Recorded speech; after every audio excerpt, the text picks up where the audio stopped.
Hello hello hello hello, आ जाओ भाई, एक बार सारे जने लाइव आ जाओ। राम राम जी सभी को। मैं आप लोगों का साथी मोहित पुनिया भाई आप सभी का जॉब्स टारगेट यूट्यूब चैनल पर एक बार फिर से स्वागत करता हूं। तो आज की वीडियो के अंदर हम लोग क्या करेंगे, एसएससी जीडी कांस्टेबल का जो एग्ज़ाम हुआ था आप लोगों का 11 मार्च 2019 को, पहली शिफ्ट का एग्ज़ाम, उसका कंप्लीट का सॉल्यूशन करने का काम करेंगे आज की वीडियो के अंदर हम लोग। और डेली एक क्वेश्चन पेपर का सॉल्यूशन करेंगे प्रीवियस ईयर का, क्योंकि एग्जाम के लिए जो आपका जीडी कांस्टेबल का जो एग्जाम होना है आप लोगों का नवंबर के अंदर एसएससी वाला, ठीक है, तो उसके लिए आप लोगों को डेली कम से कम एक पेपर तो सोल्व करके देखना चाहिए। या आप लोगों का एक तरीके से प्रैक्टिस सेट हो जाएगा, ठीक है। अब मैं इसको अगर यहाँ से अगर मैं इसी को आप लोगों को इसकी पीडीएफ भी मिल जाएगी, डिस्क्रिप्शन के अंदर लिंक है, इसकी पीडीएफ भी मिल जाएगी, सॉल्यूशन की भी पीडीएफ मिल जाएगी, ठीक है। लेकिन जैसे कि देखो, अगर आप लोग समझोगे वीडियो के अंदर तो आपको अच्छी तरीके से समझ में आए, सीधे सॉल्यूशन देख के तो बुक के अंदर से भी आप लोग सवाल कर सकते हो, वैसे नहीं होना चाहिए। तो देखो जैसे ये सवाल है ऐसे इस प्रकार से दिए गए, ऐसे तो ये मतलब ना तो दिखेंगे ना कुछ और, ना क्लियरिटी आएगी, ना आप लोगों के समझ में आए, पिक्सल फट जाएंगे और बड़ा करूँगा तो मैं इनको एक अलग से पेज पर उतार के ले आऊँ। जैसे देख लो, प्रश्न देख लो पढ़ के, 4 अक्षर समूह दिए गए हैं जिनमें से 3 ऑप्शन भी सेम है, इसी को एज इट इज मैं इसके ऊपर उतार ले आऊँ। 4 अक्षर समूह दिए गए हैं जिनमें से 3, ठीक है। तो हम लोग सबसे पहले रीजनिंग का बजाय हम लोग सबसे पहले मैथ का पोर्शन है उसको सोल्व करेंगे, क्योंकि मैथ और रीजनिंग एसएससी जीडी कांस्टेबल की जड़ है, ठीक है। मैथ और रीजनिंग जिसका स्ट्रॉन्ग है, एसएससी जीडी कांस्टेबल का एग्जाम उसके हाथ में, ये समझ के चलो। क्योंकि मैथ और रीजनिंग है, अगर मतलब मैथ और रीजनिंग दो ही ऐसे सब्जेक्ट है जिनके अंदर आप लोग कंप्लीट के कंप्लीट फुल मार्क्स ले आ सकते हो मैथ रीजनिंग के अंदर। लेकिन जो लगभग जो बच्चे होते हैं वो जीके के ऊपर ज़्यादा ध्यान देते हैं, जो भी एसएससी जीडी के जो भी बच्चे हैं लगभग वो जीके के ऊपर ज़्यादा ध्यान देते हैं। जीके के ऊपर इतना ध्यान देने की ज़रूरत नहीं है। जीके अगर आप लोग मतलब कि जीके तो असीमित है, इनफाइनाइट है, चाहे कितनी पढ़ लो कहीं से कुछ भी आ सकता है, आप लोगों का मतलब कोई भी उसके अंदर गुजारा नहीं चलेगा। मेनली वो आप लोग मैथ और रीजनिंग पर फोकस डालो। तो जैसे पहले फर्स्ट क्वेश्चन क्या है, इसके अंदर तो मैं सारे प्रश्न करवा दूँगा, जैसे कि 23, 45, 64, 81 और 77 का माध्य क्या होगा, मीन क्या होगा, बिल्कुल इजी सा समाया हुआ था। इन सबको मीन होता क्या है, यानी कि जो माध्य है, मीन या जो माध्य है वो होता क्या है भाई, सभी संख्याओं का जोड़, ठीक है, यानी कि सम, जोड़ और बटे में टोटल जो नंबर है वो, इसी को एवरेज भी बोलते हैं। मीन को कई बार यहाँ पर माध्य की बजाय एवरेज भी लिखा जाएगा, औसत भी यही होता है। तो इन सभी का जो सम निकालोगे कैसे का, 23, 45, 23 प्लस में 45 प्लस में 64 प्लस में 81 प्लस में 77 और बटे में टोटल संख्याएं कितनी है, 1 2 3 4 5 संख्याएं, 5 से डिवाइड कर दिया। तो इन सबको ऐसे जोड़ोगे तो 23 और 3 और 5 8, 8 4 12 और 1 13, 13 और 7 कितने हो गए 20। 2 असली यहाँ पर लगी, 2 2 4 4 और 4 8 8 और 14 14 और 8 दो सॉरी कितना 2 2 4 2 6 6 6 12 12 और 8 20 और 7 27 और 2 29, यानी कि 290 290 वो इसका टोटल सम आ गया। डिवाइड में 5 चलने लग रहा था, स्कोर काटेंगे 5 5 जा 25, 4 5 8 40 58 है, वो इसका मीन आ जाएगा। ऑप्शन नंबर ए करेक्ट हो जाए। सिंपल सा सवाल था, आसानी से कर सकते थे। नेक्स्ट सवाल देखो क्या है, ए और सी वो एक कार्य को 20 दिन के अंदर पूरा कर सकते हैं, बी और सी उसी कार्य को 12 दिन के अंदर पूरा कर सकते हैं, ए बी सी इस कार्य को 8 दिनों के अंदर पूरा कर सकते हैं, ए और बी मिलकर उस कार्य को कितने दिनों के अंदर पूरा करेंगे। ये सवाल भी आया हुआ था। लगभग आप लोग है ना साथ के साथ करया करो, ठीक है। अब जैसे मैं निकालने लग रहा हूँ, आप लोग मेरे से पहले करने की कोशिश करा करो। भाई मेरा आंसर हो गया इस प्रकार से, तो आप लोग पहले करने की कोशिश करा करो। इस प्रकार के सवाल को देखो कैसे करते हैं, टाइम एंड वर्क का सवाल है, समय और कार्य का किस प्रकार से करेंगे। ए और सी हो किसी कार्य को 20 दिन में करते हैं, तो यानी कि हमने यहाँ पर लिख लिया ए प्लस सी, ठीक है। किसी कार्य को कितने दिन में करते हैं, 20 दिन में करते हैं, यहाँ पर अलग से बॉक्स बना के लिख दिया। उसके बाद क्या है, बी और सी है उसी कार्य को, बी प्लस सी उसी कार्य को कितने दिन के अंदर निपटाते हैं, 12 दिन के अंदर। उसके बाद ए बी सी तीनों मिलकर इस कार्य को कितने दिन के अंदर निपटाते हैं, ए प्लस बी प्लस सी तीनों मिलकर इस कार्य को कितने दिन के अंदर निपटाते हैं, 8 दिनों के अंदर निपटाते हैं। इतनी बात आ गई सबके समझ में। उसके बाद हम लोग टाइम एंड वर्क के अंदर क्या करते हैं, इन तीनों का क्या लेंगे, एक एलसीएम ले लेंगे, यानी कि एक कॉमन संख्या जो कि आपकी इन तीनों से कट जाए। हाँ भाई, हाँ भाई श्याम भाई बिल्कुल सही चलने लग रहा है, ठीक है। एक दिन ऐसे करने लग रहा है, बफरिंग का कोई सिस्टम नहीं। इन तीनों का हम लोग एलसीएम लेंगे, एलसीएम आ जाएगा इनका 120 है, जो कि इन तीनों से कट जाएगा, ठीक है। हमने एक कॉमन एलसीएम तो लेना आता होगा, 20 12 और 8 का एलसीएम, ठीक है। तो अब इसको देखो यहाँ पर, ये तो आ गया आप लोगों का टोटल वर्क। क्या आ गया आप लोगों का टोटल वर्क, ठीक है। ये आपका भाई एक दिन के अंदर मतलब कितना काम करते हैं। अब ये तो आ गया टोटल वर्क, ये है भाई 20 दिन के अंदर काम कंप्लीट करता है। अब अपने को क्या निकालना भाई, एक दिन के अंदर कितना काम करते हैं। एक दिन का काम कैसे निकालेंगे, इसको अगर इससे डिवाइड कर देंगे तो 0 से 0 कट जाएगी, 2 सिक्के 12, यानी कि 6 काम है वो एक दिन के अंदर करते हैं ए प्लस सी मिलके। बी प्लस सी एक दिन के अंदर कितने काम करते हैं, 10 काम करते हैं। ए प्लस बी प्लस सी एक दिन के अंदर कितने काम करते हैं, 8 एकम 8 8 15 40, यानी कि 15 काम करते हैं।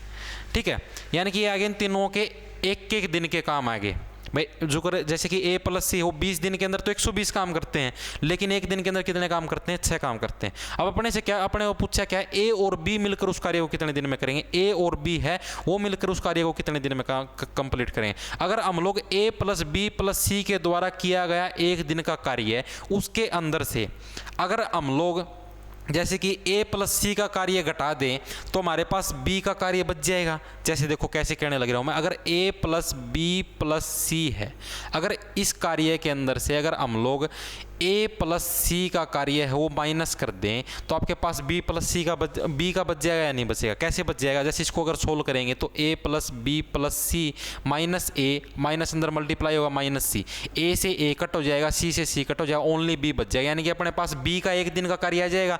अपने से पूछा क्या भाई a और b दोनों मिलकर एक दिन के अंदर कितना काम करते हैं? तो जैसे कि अब b का एक दिन का कार्य कैसे निकालें भाई, a प्लस बी प्लस सी ने एक दिन के अंदर कितना काम किया था? 15 काम किए थे।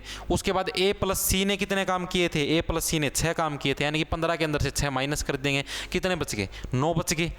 ठीक है, यानी कि जो b है वो एक दिन के अंदर कितना काम करता है? b एक दिन के अंदर 9 काम करता है b। उसके बाद पूछा भाई a और b दोनों का मिलाकर बताना है। अब a का भी एक दिन का काम निकालना पड़ेगा। a का कैसे निकालेंगे? अगर a प्लस बी प्लस सी के अंदर से अगर हम लोग b प्लस सी घटा देंगे, a प्लस बी प्लस सी के अंदर से अगर हम लोग b सी घटा देंगे तो b से b कट जाएगा, c से c कट जाएगा, ओनली a का काम आ जाएगा। तो a प्लस बी सी ने कितना काम किया था? 15 काम करे थे। ठीक है, और इसके अंदर से b प्लस सी ने कितने काम करे थे? 10 काम करे थे, घटा दिए। यानी कि a ने है वो एक दिन के अंदर कितने काम किए? 5 काम करे थे। अब ये पूछा भाई a प्लस बी ने मिलकर उस कार्य को कितने दिन के अंदर पूरा करेंगे? टोटल काम कितना था अपने पास? 120 काम था। ठीक है, a plus B, a plus B मिलकर कितना काम करेंगे? a प्लस बी है वो a एक दिन में 5 काम करता है, b एक दिन में कितने काम करता है? 9 काम करता है। दोनों को जोड़ देंगे, 9 और 5 14। ठीक है, यानी कि 14 काम है ये दोनों मिलकर करते हैं। अपने से पूछा भाई कि a और b है उस कार्य को कितने दिन के अंदर काम करेंगे? टोटल काम कितना है? 120। ठीक है, a प्लस बी मिलकर कितना काम करते हैं? 14 काम करते हैं। तो कितने दिन के अंदर कंप्लीट करेंगे? इसको इससे काट के देख लो, 2 सत्ते 14, 2 सिक्के 12 और 0 7 से काटेंगे, 7 8 जा 50 किस पर कटेगा ये? उसके बाद जैसे अगर इसको 7 से काटोगे, जैसे ये मतलब कि आपका कितना, किसका सही आंसर आने लग रहा है? बिल्कुल भाई बिल्कुल सही है, हो गया अपना सवाल। 60/7 आ गया अपने पास, और आगे फर्दर काटने की जरूरत नहीं है। ऑप्शन में जब 60/7 दिन दे रखा तो ऑप्शन नंबर ए है वो आप लोगों का करेक्ट हो जाएगा। ठीक है, ऑप्शन के अंदर दे तो रखे ये 60/7, और काटने की जरूरत नहीं है अपने पास। 60/7 डायरेक्ट आंसर। अगर और भी ज़्यादा अगर टफ कैलकुलेशन दे दे तब और ज़्यादा काटने की जरूरत है। फिलहाल के लिए अपने पास 60/7 दिन के अंदर है वो काम कर देगा। सबके समझ में आ गया होगा। अगला प्रश्न देखो भाई, अगला प्रश्न क्या है? अगला प्रश्न देखते हैं। दो संख्याओं का अनुपात, दो संख्याएं हैं उनका अनुपात है वो कितना है? 4:5 है। ठीक है, उनके घनों का योग है 15-12। घनों का मतलब क्या होता है? जो इंग्लिश मीडियम के बच्चे हैं भाई क्यूब, उनके जो घनों का योग है वो कितना है? योग का मतलब सम है 15-12। उनके अंतर का वर्ग क्या होगा? यानी कि उनके डिफरेंस का स्क्वायर है वो क्या होगा? वर्ग का मतलब होता है स्क्वायर, वो क्या हुआ? ये प्रश्न पूछा गया। अब दो संख्याओं का अनुपात है, रेशो के अंदर दे रखे हैं। तो मैंने इनको मान लिया भाई 4x, एक संख्या मान लिया हमने, फर्स्ट संख्या क्या मान ली? 4x। अनुपात में कभी भी सीधा x मान लेना। x तो तुम्हारी भी है, x मानने में कैसा शर्माना? x तो तुम्हारी भी है। x तो नाम लेते ही कुलचले उठने लग जाते हैं। देखो 4x और 5x हमने दो संख्याएं मान ली। इसने क्या दे रखा है? दो संख्याओं का अनुपात ये है उनके घनों का योग। घनों का मतलब क्या? उनके क्यूब का सम, यानी कि 4x का क्यूब, 4x का क्यूब कंप्लीट का क्यूब बोले इसने, और 5x का कंप्लीट का क्यूब, और इनका सम है वो कितने के बराबर है? 15-12 के बराबर ऐसा दे रखा है। अब इसका क्यूब करेंगे तो 4 चौके 16, 16 चौक 64, 64x क्यूब। 5 का क्यूब करेंगे तो 5 25, 25 15 125, 125x क्यूब। ठीक है, ये किसके बराबर है? 15-12 के बराबर है। अब आप इन दोनों को जोड़ देंगे, 64 और 25 को, 5 और 4 9, 12 और 6 18, यानी कि 189x क्यूब हो किसके बराबर है? 15-12 के बराबर है। अब इसको यहाँ से काटेंगे डायरेक्ट, ये 8 पर कट जाएगा, यानी कि x क्यूब हो किसके बराबर आ गया? 8 के बराबर आ गया। अपने पास x क्यूब हो किसके बराबर आ गया? 8 के बराबर आ गया। अगर इसके ऊपर क्यूब रूट लगाओगे दोनों तरफ तो क्यूब रूट से क्यूब कट जाएगा, यानी कि x है 8 किसका क्यूब होता है? 2 का क्यूब होता है। तो x की वैल्यू कितनी आ गई अपने पास? 2 आ गई। तो x की वैल्यू आई अपने पास। अब आप इससे संख्याएं निकाल लेंगे, तो यानी कि पहली संख्या क्या हो जाएगी अपने पास? पहली संख्या क्या हो जाएगी, यानी कि 2 की वैल्यू पुट करें तो पहली संख्या 8 हो जाएगी, और दूसरी संख्या कितनी हो जाएगी, 5 के अंदर 2 की वैल्यू पुट करो, 5 दूनी 10, 10 हो जाएगी दूसरी संख्या। यानी कि दोनों संख्या क्या आ गई, एक संख्या आ गई 8, दूसरी आ गई 10 अपने पास। ठीक है, अब ये पूछा उनके अंतर का वर्ग क्या हुआ, यानी कि 10 और 8 है, ये दो अपने पास दो संख्याएं आई हैं 10 और 8, इनका अंतर यानी कि डिफरेंस कर दिया, आ गया अपने पास 2, और इसका वर्ग का मतलब इसका अगर स्क्वायर करेंगे तो कितना आ जाएगा, 4 इसका आंसर आ जाएगा। ऑप्शन नंबर बी हो इसका करेक्ट हो जाएगा, 4 है वो इस सवाल का करेक्ट आंसर हो जाएगा। सिंपल सा सवाल था, आसानी से कर सकते थे भाई। ठीक है भाई, अगला प्रश्न देखो भाई। अगला क्वेश्चन क्या है, ए और बी है वो एक कार्य को क्रमशः 8 और ये सारे के सारे प्रीवियस ईयर के लेके आऊँ एज इट इज, कभी ये समझने लग रहे हो अपने आप बना के ले आऊँ, चाहे 11 तारीख का पेपर देख लेना फर्स्ट शिफ्ट का, एज इट इज क्वेश्चन मिलेंगे। ए और बी हो एक कार्य को क्रमशः 8 और 16 दिनों के अंदर पूरा कर सकते हैं। यदि वे 3 दिनों तक इस कार्य को एक साथ करते हैं तो कार्य का कितना भाग हो बचा है, ये प्रश्न पूछा है। देखो भाई, इस प्रकार का अगर आप लोगों के सामने क्वेश्चन आ जाए तो उसको आप लोग कैसे करोगे, बताओ भाई। सुनैना जी कह रही हैं सर मैं बताऊंगी, बताओ भाई सुनैना जी आप बताओ, कोई और है वो बताओ। देखो कैसे करोगे इस सवाल को, जैसे कि ए और बी है, ए लिख लिया हमने और बी है, वो किसी कार्य को 8 दिनों के अंदर 8 दिन और बी करता है 16 दिन के अंदर। ये तो हो गया अपने पास दिन। टोटल वर्क कितना मान लिया हमने, टोटल वर्क मान लिया, एलसीएम मान लिया हमने इसका 16। ठीक है, यानी कि जो ए है वो मतलब कि ए के द्वारा एक दिन के अंदर, ये तो हो गया अपने पास टोटल वर्क। ए के द्वारा एक दिन के अंदर किया गया काम कितना हो जाए, इसको इससे डिवाइड कर दो, यानी कि 8 दूनी 16। एक ए है वो एक दिन के अंदर 2 काम करता है, बी है वो एक दिन के अंदर 1 काम करता है, 16 1 कम 16। इतनी बात आ गई समझ में। पूछा गया यदि वे 3 दिनों तक एक साथ काम करें, ए प्लस बी अगर एक साथ काम करते हैं तो कितना काम करते हैं एक दिन में, ए करता है एक दिन में 2 काम, बी करता है एक दिन में 1 काम, तो यानी कि टोटल 3 काम करते हैं एक दिन में। ठीक है, अगर दोनों मिलकर एक साथ काम करते हैं। इसने क्या दे रखा है, यदि वे 3 दिनों तक है इस कार्य को एक साथ करते हैं, यानी कि ए प्लस बी 3 दिन तक इस कार्य को एक साथ करते हैं, ए प्लस बी एक दिन के अंदर 3 काम करते हैं, तो 3 दिन के अंदर 3 से मल्टीप्लाई कर देंगे, यानी कि 9 काम करेंगे। यानी कि ए प्लस बी 3 दिन तक कितने काम निपटाएंगे, 9 काम निपटाएंगे। तो कार्य का कितना भाग बचा है, यानी कि बचा हुआ कार्य पूछा अपने से, बचा हुआ कार्य कितना है। टोटल वर्क कितना था, टोटल काम कितना था, 16 काम थे, और कितने किए हैं ए प्लस बी ने मिलकर 9 काम किए हैं। यानी कि 16 के अंदर से अगर हम लोग 9 को माइनस करेंगे, 16 के अंदर से अगर हम लोग 9 को माइनस करेंगे तो कितना काम बचेगा, बताओ। 7 काम बच गए, 7 काम बच गए। अब इसने पूछा भाई कार्य का कितना भाग बचा है।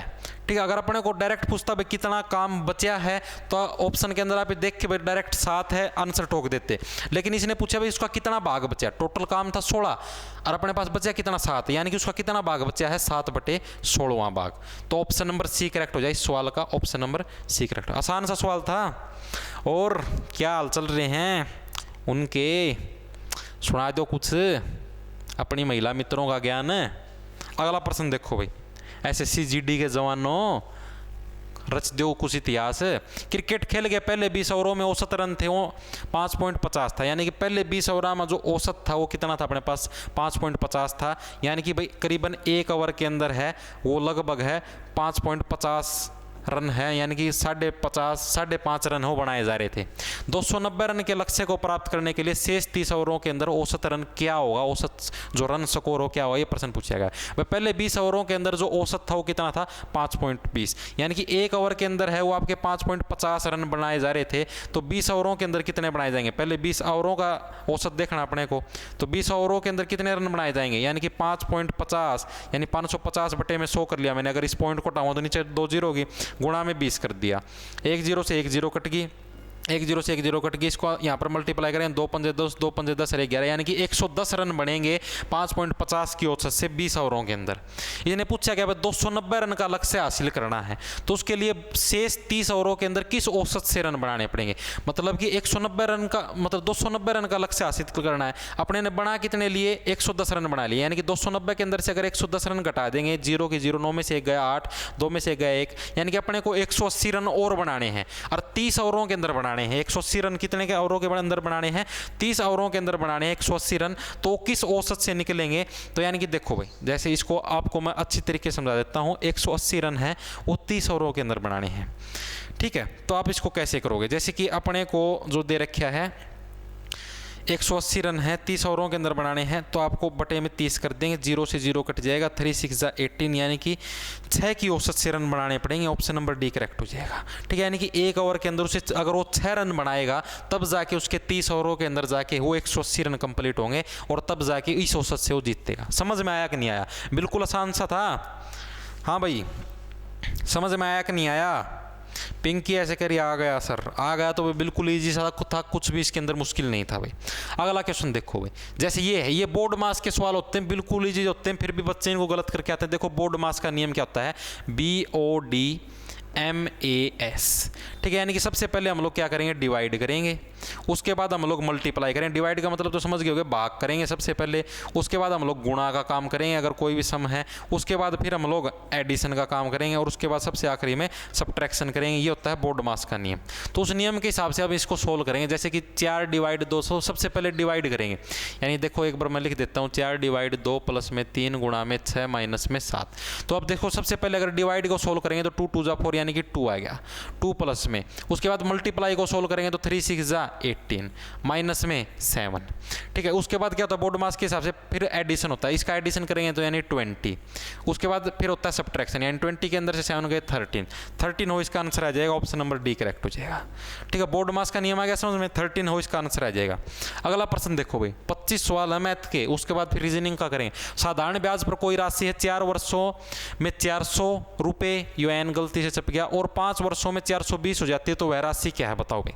साधारण ब्याज सिंपल इंटरेस्ट पर कोई राशि दी गई है उधार अपने को, ठीक है, वो 4 वर्षों के अंदर तो 400 रुपये हो जाती है ब्याज के ऊपर, और 5 वर्षों के अंदर 420 हो जाती है, तो वह राशि क्या है, ये प्रश्न पूछा गया, बताओ भाई कौन बताएगा, कौन बताया? दीपक ऐसे कह रहा है सर ये तो आसान है। आसान तो है भाई, लेकिन इसको बताओगे तब पता लगेगा ना भाई आसान है कि नहीं है। बताओ क्या आंसर आएगा इसका। सिंपल सा सवाल है, जीडी कांस्टेबल के अंदर आया हुआ है, देखते हैं कितनों को आता है, कितने महारथी हैं जो करते हैं। देखो ये सवाल कैसे होगा, देखो सिंपल सा सवाल है, 4 वर्षों के अंदर, 4 वर्षों के अंदर है वो आपकी राशि कितनी होने लग रही है, 4 वर्षों के अंदर 400 होने लग रही है, इतनी बात आ गई समझ में। उसके बाद 5 वर्षों के अंदर कितनी होने लग रही है, 5 वर्षों के अंदर होने लग रही है आपकी 420, यानी कि यहाँ से कितने साल का गैप है, यानी कि 1 वर्ष के अंदर, 1 वर्ष का गैप है, 5 में 4 गया 1, यानी कि 1 साल के अंदर कितनी राशि बढ़ने लग रही है आपकी, 20 रुपये की राशि है वो बढ़ने लग रही है। इतनी बात आ गई समझ में, यानी कि 1 साल के अंदर कितनी राशि बढ़ने लग रही है, 20 रुपये की राशि वो बढ़ने लग रही है। 1 साल के अंदर 20 रुपये की राशि बढ़ने लग रही है, तो यानी कि 4 साल के अंदर कितने रुपए की राशि बढ़ेगी, 1 साल के अंदर 20 रुपये की राशि बढ़ने लग रही है, तो 4 साल के अंदर कितनी बढ़ेगी, 80 रुपये की बढ़ेगी। हम कह सकते हैं ये बात। तो यानी कि 4 वर्षों के अंदर ये ऐसे बोल रहे हैं भाई साधारण ब्याज से वो 400 रुपये बन गए, तो यानी कि ब्याज कितना लगे हुआ उसके अंदर, 80 रुपये ब्याज लगे हुआ भाई। जैसे हम लोग यहाँ से देखने लग रहे हैं भाई 1 साल के अंदर वो अपने पास 20 रुपये ब्याज बनने लग रहा है, तो 1 साल के अंदर 20 रुपये ब्याज बनने लग रहा है, तो 4 साल में कितना बनेगा, 80 रुपये ब्याज बनेगा। ठीक है, और 4 वर्षों का इसने जो मेन जो प्राइस है, जो अमाउंट है, जो आखिरी में जो टोटल जो मनी बना है ब्याज व्यूज लगने के बाद मूलधन के अंदर, वो 400 रुपये बनने लग रहा है। टोटल मनी कितना है 400 रुपये, उसके अंदर ब्याज कितना लगे 80 रुपये, यानी कि इसके अंदर से अगर हम लोग 80 घटा देंगे ब्याज, 0 10 में से 8 गया 2, यानी कि 320 क्या हो गया अपने पास, प्रिंसिपल अमाउंट हो गया, यानी कि जो अपना ओरिजिनल मनी है, जो मतलब अपने को जो दिया गया धन था वो कितना था 320, 320 पर 80 रुपये अपने को ब्याज मिल गया, तो 4 सालों के अंदर कितनी होगी 400 रुपये होगी। ठीक है, तो ओरिजिनल जो कीमत हो यही तो पूछा है, वह राशि क्या है, वह राशि पूछिए, oh sorry 320, option number D correct हो जाए, 320 हो इसका करेक्ट आंसर हो जाए। और राशि कितनी है 320 रुपये, आसान सा था समझ में आ गया। इसी तरीके के आते हैं जीडी के अंदर, कोई सीजीएल लेवल के प्रश्न नहीं पूछे जाएंगे आप लोगों से, इसी लेवल के प्रश्न पूछे जाएंगे। अगला प्रश्न देखो भाई क्या है, एक बल्लेबाज ने 120 रन बनाए जिसमें 15 चौके और 2 छक्के शामिल हैं, विकेटों के बीच दौड़कर उसने कितने प्रतिशत रन बनाए। ये भी बिल्कुल ईजी सा सवाल हर बार आता है। एक बल्लेबाज ने 120 रन बनाए, टोटल रन कितने हैं, टोटल रन है अपने पास 120, जिसके अंदर से उसने 15 चौके मारे। 15 चौके का मतलब यानी कि चौकों के सारे उसने कितने रन बनाए, 15 चौके 60 रन बनाए। 60 रन उसने किससे कवर करे, चौकों से। 2 छक्के लगाए यानी कि 2 गुणा में 6, 2 छक्के लगाए यानी कि 12 रन है उसने छक्कों से कंप्लीट करे, यानी टोटल रन उसने चौके छक्कों से कितने बनाए, 2 और 6 एक साथ, यानी 72 रन है उसने टोटल किससे बनाए, चौके छक्कों से बनाए। यानी कि टोटल रन थे 120, 120 के अंदर से अगर हम लोग 72 को घटा दें, चौके छक्के वाले रनों को घटा दें, 10 में 2 गया 8, 11 में से 7 गया 4, ठीक है, यानी कि जो 48 रन जो बच गए ये इसने किससे बनाए हैं, विकेटों के बीच में दौड़ के बनाए। यही तो पूछा भाई, विकेटों के बीच में दौड़कर उसने कितने प्रतिशत रन बनाए, प्रतिशत पूछे, यानी कि 48 रन उसने विकेटों के बीच में दौड़ के बनाए। प्रतिशत निकालेंगे तो कितने रन बनाए हैं, 48, टोटल रन कितने थे 120, ठीक है, और गुणा में 100, ये होता है प्रतिशत का फॉर्मूला। ठीक है, 12 चौक 48, 12 एकम 12, 10, 0 से 0 कट गई, यानी कि 40% रन है वो उसने किस में बनाए, विकेटों के बीच में दौड़ के बनाए। ऑप्शन नंबर डी है वो इसका करेक्ट हो जाएगा। समझ में आ गया भाई सबके। अगला प्रश्न देखो भाई, और सुना दो क्या हाल है जीडी कांस्टेबल वालों, अब की बार तो सिलेक्शन लेके रहना है, ज़्यादा आवाज़ी नहीं करनी, सिलेक्शन लेना है लेना। अपनी महिला मित्रों को बोल दो भाई एक हफ्ते हमारे पास मैसेज ना करे, हम लोग थोड़ा व्यस्त हैं, ठीक है, पढ़ाई के अंदर ध्यान दो। एक हफ्ते क्या, 1 महीने या 2 महीने तक अगर फौजी बनने का सपना है तो एक निश्चित राशि पर 2 वर्ष के लिए 6% प्रति वर्ष की दर से साधारण और चक्रवृद्धि ब्याज में अंतर हो 3.6 रुपये है, वह राशि क्या है बताओ। 2 वर्ष के लिए 6% की ब्याज दर से साधारण और चक्रवृद्धि ब्याज के बीच का जो अंतर है वो अपने को दे रखा, तो राशि पूछी, वो राशि क्या है, यानी प्रिंसिपल अमाउंट है, वो प्रश्न पूछे, इसका क्या आंसर आएगा बताओ भाई। प्रिंसिपल अमाउंट पूछा है, 2 वर्ष का साधारण ब्याज और चक्रवृद्धि ब्याज की दर से है, वो अंतर पूछा है इसने, बताओ भाई क्या आएगा, बताओ बताओ बताओ ओ बताओ ओ बताओ। 2 वर्षों का 6% प्रति वर्ष की दर से आप लोगों को साधारण उस पर राशि बतानी है। तो जैसे देखो, अगर इस प्रकार का अगर आपके पास, हाँ भाई सोनिका कह रही है सर मैं निकाल लूँगी, सबसे पहले निकाल ले भाई, जिससे निकले वो निकाल लो भाई, जिसका भी निकला है वो काट दो फटाफट, मतलब ज़्यादा हवाबाजी तो करनी नहीं।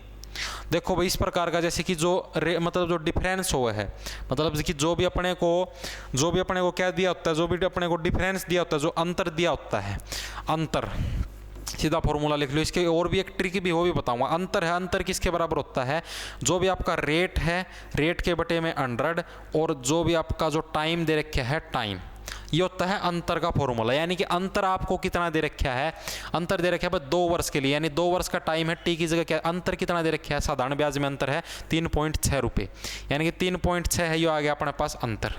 ठीक है, रेट कितना है, रेट है अपने पास 6%, तो 6 लिख लिया, बटे में 100, टी टाइम कितना है 2 वर्ष के लिए, ऊपर लिख दिया 2। ठीक है, इतनी बात आ गई सबके समझ में, इतनी बात आ गई होगी सबके समझ में। सॉरी, इसके मल्टीप्लाई में यहाँ पर पी भी होता है, पी तो रह ही गया था, प्रिंसिपल जो होता है मूलधन ये होता है पी। अब इसको अगर सोल्व करें, अपने से पूछा तो यही है भाई, राशि क्या, मूलधन कितना है, तो ये है। अगर आप इसका स्क्वायर करके अगर इस तरफ ले आए तो यानी प्रिंसिपल क्या हो जाएगा, अगर इसका स्क्वायर करें, यानी कि 6 का स्क्वायर कितना होता है 36, और 100 का स्क्वायर 100 गुणा 100, यानी कि 3.6, इसके नाम का नीचे 10 लगा लिया, ऊपर ये 100 आ जाएगा, यानी कि 100 मल्टीप्लाई 100, स्क्वायर के नाम के 200 लिख लिए मैंने, ये 6 नीचे चला जाएगा, यानी कि डिवाइड में 36, 36 से 36 कट गया, 1 0 से 1 0 कट गया, यानी कि 1000 है वो इसका मूलधन हो जाएगा। ऑप्शन नंबर बी करेक्ट हो जाएगा, आसान सा प्रश्न था, बिल्कुल ईजी आते होंगे। मतलब कि अगर आप लोग RS अग्रवाल की बुक को कंप्लीट कर लेते हो, RS अग्रवाल की बुक का कंप्लीट सॉल्यूशन कर लेते हो, तो आप लोगों का जीडी कांस्टेबल आराम से पास है। अगला प्रश्न देखो, अगला फिर ये बोर्ड मास वाला ही सम है। देखो इसको कैसे करेंगे, 8 गुणा में 3 डिवाइड में, मेरे से पहले करके दिखा दो फटाफट। देखो कैसे करेंगे, सबसे पहले डिवाइड करेंगे, यानी कि डिवाइड करेंगे तो सबसे पहले क्या है, इसको अगर इससे डिवाइड करेंगे, यानी कि 8 मल्टीप्लाई में 3 दूनी 6, यानी कि 2, उसके बाद +7 - 4 +8 - 10, उसके बाद मल्टीप्लाई होगी, यानी कि 16 प्लस में 7 माइनस में 4 प्लस में 8 माइनस में 10, उसके बाद एडिशन होगा, 16 और 7 कितने होते हैं 23, माइनस में, उसके बाद फिर से एडिशन होगा, 8 में से 4 गया 4 माइनस में 10। ठीक है, उसके बाद इसको और फर्दर सोल्व करेंगे, 4 और 10 कितने होते हैं 14, यानी कि 23 माइनस 14, 13 में से 4 गया 7, तो 7 इसका आंसर आ जाएगा। ऑप्शन नंबर ए है इसका करेक्ट हो जाएगा। ठीक है, 7 इसका क्या आ जाएगा, आंसर आ जाएगा। सिंपल बोर्ड मास से सोल्व किया है भाई। अगला क्वेश्चन देखो भाई, यदि A अनुपात B हो 2:3 दे रखे, B अनुपात C हो 5:6, C अनुपात D हो 8:2, तो A अनुपात D का मान क्या होगा, ये प्रश्न पूछा गया, बताओ भाई।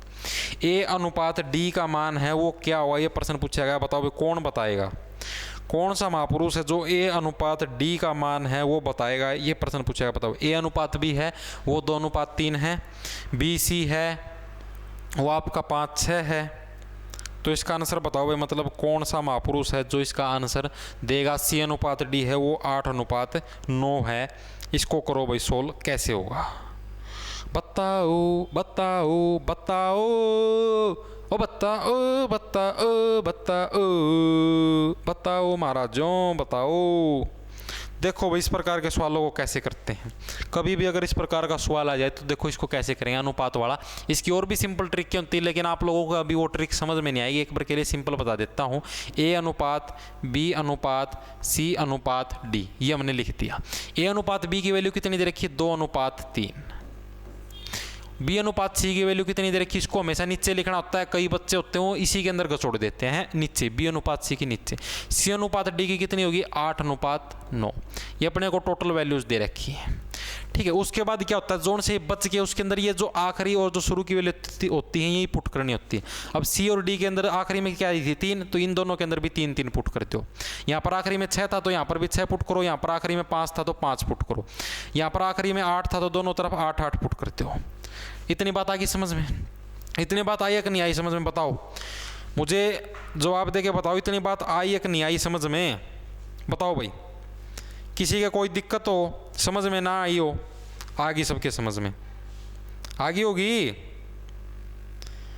बताओ भाई। तुम ऐसे बोलोगे नहीं तो मज़ा कैसे आएगा। देखो आ गई होगी तो अब इसकी आपस में अब मल्टीप्लाई कर देंगे। इन सब की आपस में क्या कर देंगे, मल्टीप्लाई कर देंगे। सब की मल्टीप्लाई कर दो। 2 पंजे 10, 10 80, 10 अट्ठे 80, 3 पंजे 15, 15 अट्ठे 120, 8 6 3 8 24, 24 सिक्का 6 4 24, 6 दूनी 12 और 2 14, यानी कि 144। आगे बताओ। 6 9 जा 54, 54 3 जा 3 चौक 12, 3 पंजे 15 और 1 16, यानी कि 162। ठीक है, ये आ गया अपने पास इन सब का सिस्टम। उसके बाद क्या अपने से पूछा भाई A और D का अनुपात कितना हो, यही तो पूछा A और D का अनुपात। तो अपने को सिर्फ A उठाना है और D उठाना है, यानी कि 80 अनुपात में 162, ये उठाना है अपने को। इसको फर्दर सोल्व करें। 2 चौके 8 0, 2 अट्ठे 16, 2 एकम 2, यानी कि 40/81। ऑप्शन नंबर बी करेक्ट हो जाएगा। ऑप्शन नंबर बी हो इसका करेक्ट हो जाए। 40/81 है उसका क्या आ जाएगा, आंसर आ जाएगा। आप लोगों के सबके समझ में आ गया हुआ, आसान सा क्वेश्चन था, कुछ लंबा चौड़ा सिस्टम नहीं था भाई। अगला प्रश्न देखो भाई। 52 मीटर लंबे और 47 मीटर चौड़े पानी के टैंक में 120 वस्तुएं डाली गई हैं। एक 52 मीटर लंबा है और 47 मीटर चौड़ा एक टैंक है, ठीक है। यानी कि लिख सकते हैं हम लोग 47 मीटर चौड़ा है, 47 मीटर उसकी चौड़ाई है, और 52 मीटर क्या है आपका, वो उसकी लंबाई है, ठीक है। पॉइंट नहीं है भाई, गलती से सब गया, इसको ठीक है कर देता हूँ। 52 मीटर क्या है इसकी लंबाई है। इस टैंक के अंदर में 120 वस्तुएं डाली गई हैं, ठीक है। ये टैंक की नहीं है भाई ना, यही है 52 मीटर लंबे और 47 मीटर चौड़े पानी के टैंक में 120 वस्तुएं डाली गई। इसके अंदर 120 हैं वो वस्तुएं डाली गई, कुछ भी डाल दिया, चूड़ी, कंगन, फोन और कुछ जो भी है। यदि एक वस्तु के द्वारा विस्थापित पानी का औसत विस्थापन हो 4.5 मीटर स्क्वायर है, यानी कि जैसे अपने ने कोई भी एक वस्तु डाल दी, मान लो पेन डाल दिया मैंने इसके अंदर, तो ये है, ये 4.5 मीटर स्क्वायर पानी को विस्थापित कर देता है, यानी कि हटा देता है। तो मतलब 4.5 मीटर स्क्वायर की जगह है ये घेरता है, तो टैंक का जल स्तर में लगभग वृद्धि होगी। यानी कि वो जैसे वो कहानी नहीं सुनी भाई, कौवा है वो गड्ढे के अंदर वो डालता रहता, पत्थर डालता रहता, पानी का लेवल ऊपर आ जाता है, तो वही सिस्टम है। तो मतलब भाई इन वस्तुओं के डालते रहने से पानी का लेवल कितना ऊपर होगा, ये प्रश्न पूछेगा। बताओ भाई कौन सा महापुरुष है वो इसका आंसर बताएगा, बताओ इसका आंसर क्या आएगा फटाफट। ये भाई कई जने बकवास करने लग रहे हैं, बकवासबाजी नहीं चलेगी भाई, एक आधा लिपट जाएगा मेरा हाथों, फिर रोएगा, ऐसे कहेगा ऐसे हो गया वैसे हो गया, ठीक है। आंसर बताओ इसका क्या आएगा, बताओ बताओ बताओ बताओ बताओ बताओ बताओ। देखो भाई ये कैसे होगा, ये तो आप लोगों के समझ में आ गया होगा। अब जैसे देखो अपने को क्या दे रखा है भाई, एक वस्तु हो कितना पानी विस्थापित करती है, एक वस्तु हो अपने पास 4.5 मीटर स्क्वायर है, वो उसको विस्थापित करती है, यानी कि उसको हटा देती है, ठीक है, आगे रीजनिंग के भी आएंगे, जीके के भी आएंगे, सारी तरीके के प्रश्न करेंगे। तो टोटल कितनी वस्तुएं हैं? टोटल हैं 120 वस्तुएं हैं टोटल, यानी कि एक वस्तु 4.5 मीटर पानी को विस्थापित करती है, तो 120 वस्तुएं कितने को करेंगी? 120 इंटू में 45 बटे में 10 पॉइंट हटा दिया मैंने, 0 से 0 कट गई, 12 पंजे 60, 86 12 चौक 48, 48 और 6 54, यानी कि 540 मीटर स्क्वायर पानी को है वो विस्थापित कर देंगे।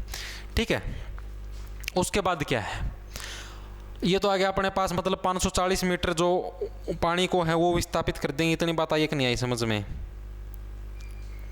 बताओ बताओ।